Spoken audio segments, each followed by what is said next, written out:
And it's time to help you choose what's on your table this weekend.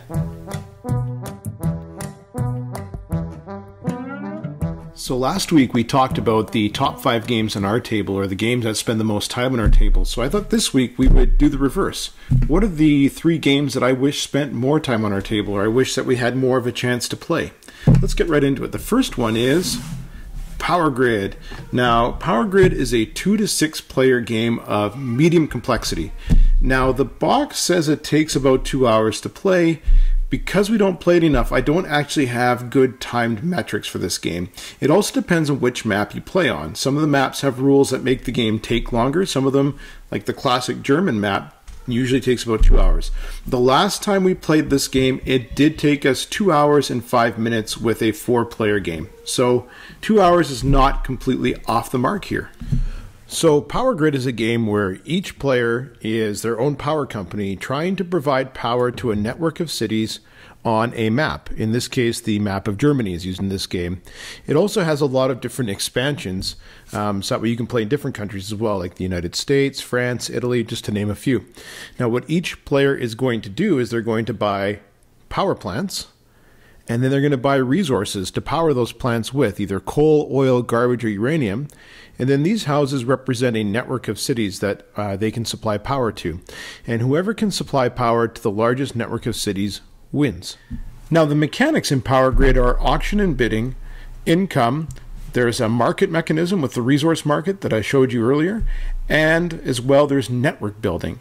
We love this game for a few reasons. Now, first of all, the expansions are fantastic. I mean, they have lots of different kinds of expansions for this game. Everything from different maps with different countries, where the rules are actually different based on the actual real-life policies towards energy in those countries and the conditions that exist there. So it's really realistic.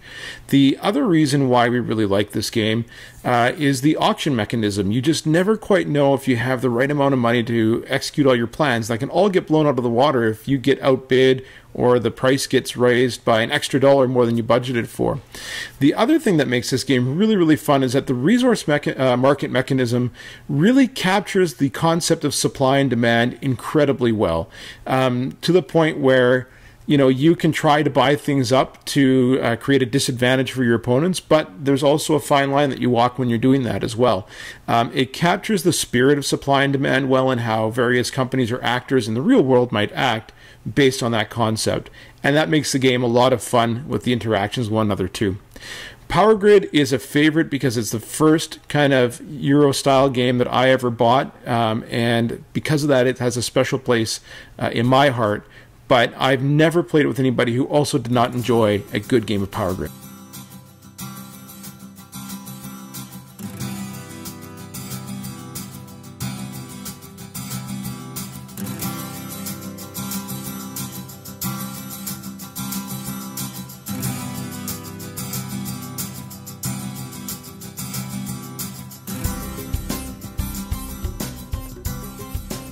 Our next selection is Pandemic. Now, Pandemic is a pretty popular cooperative game that I know a lot of people have heard of, and it's just one of those games I wish that we got a chance to play more.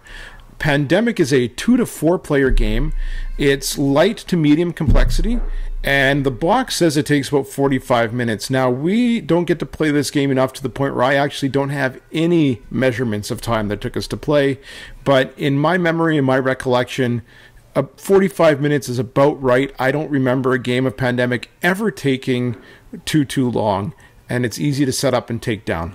Pandemic is a cooperative game where players work together to try to find the cure to 4 diseases that are ravaging and spreading around the earth before they can get so far out of control that there is no turning back. Now, each player is represented by a pawn, and they're going to move around the board and either look to treat the disease wherever you see cubes to try to quell the spread a little bit, or they're going to try to collect cards so they can get closer to finding a cure. Now, each player also takes on a special role. So, for instance, you might be the scientist, and if you're the scientist, it would make it easier for you to find a cure than a normal player. And at the end of each turn, anywhere from 2 to 4 cards are drawn from this deck, and they represent different cities where the disease will spread even further. So things grow exponentially as the game goes on.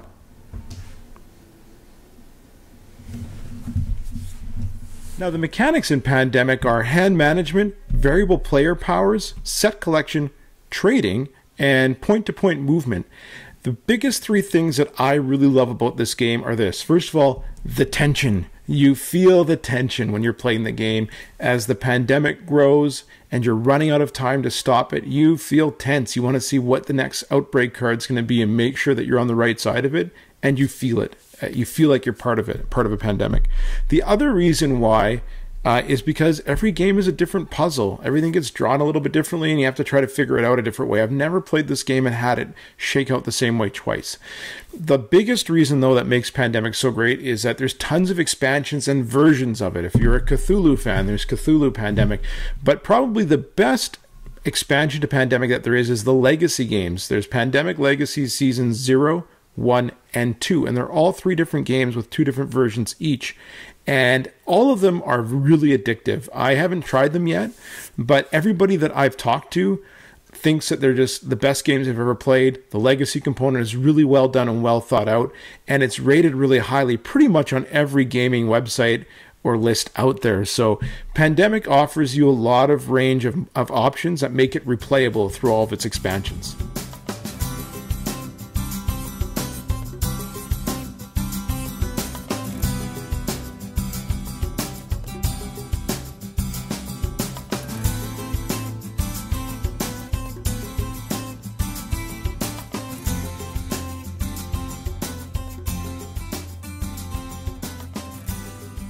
So the last game that I wish hit our table more is Euphoria by Stonemaier Games.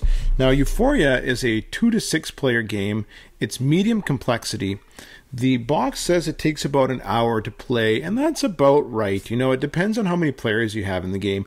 We get a 2-player game done in about 48 minutes on average after knowing it and understanding it.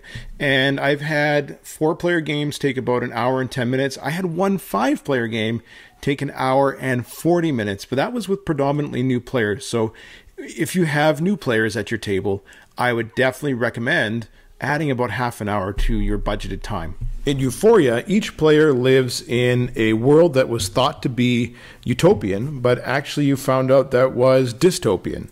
Now, while many others flee this world, each player in this game has chosen to stay to try to make their mark on the world and to ultimately rule it.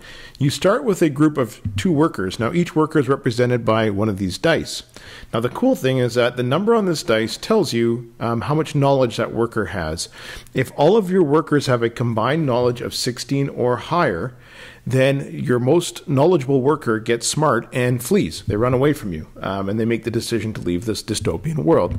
It actually makes for a really funny mechanism when you're playing with your friends, that their workers would get smart and stop working for them and run away. And it makes for fun mechanic that way. You can get more workers by either spending 3 power to zap them to life, or 3 water to splash them so they wake up and they come and work for you. You know, you use these workers to gather resources, dig tunnels, build markets, and gather artifacts to achieve various objectives. And every time you achieve an objective, you can put a star out on the board. The first player to get 10 of these stars out wins the game and is the ruler of this dystopian society. Now, the mechanics used in Euphoria are dice rolling, worker placement, set collection, variable player powers, and hand management. I love 3 things about this game. First is the inside has fantastic organization. If you get the 2nd edition print, the game trays that are in there, I know it has nothing to do with the actual gameplay, but it just actually makes the game fun to set up and get ready for and just play with. Is the game trays. It's fun. The other thing I really love about it is they do a really good job at making sure that there's multiple paths to victory, which is, I think, a key component to any game. Anybody can find different ways to achieve the goal, and that's something that makes this game remarkably good and well balanced. The last thing that I like is just the concept of the dice worker placement, that the higher you roll the dice, the smarter the workers are, and the smarter your workers are, the more likely they are to get smart enough to flee from you and run away. My friends and I, whenever we play this game, have a really fun time with that concept. It just brings us joy and makes us laugh. So it does make the game a little bit lighter and more fun to play as well. I love this game. I wish I got to play it more. I recommend it to anybody.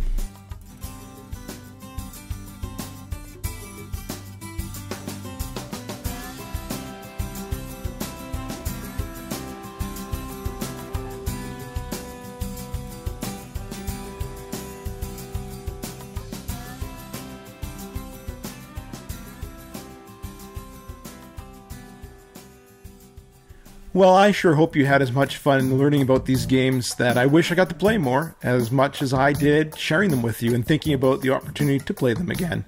If you like this video, why don't you hit subscribe below, so that way you can get updates on every time there's a new episode of What's on Your Table this weekend, and hit that little bell too, so that way you get notified. Or why don't you comment below and tell us what's on your table this weekend?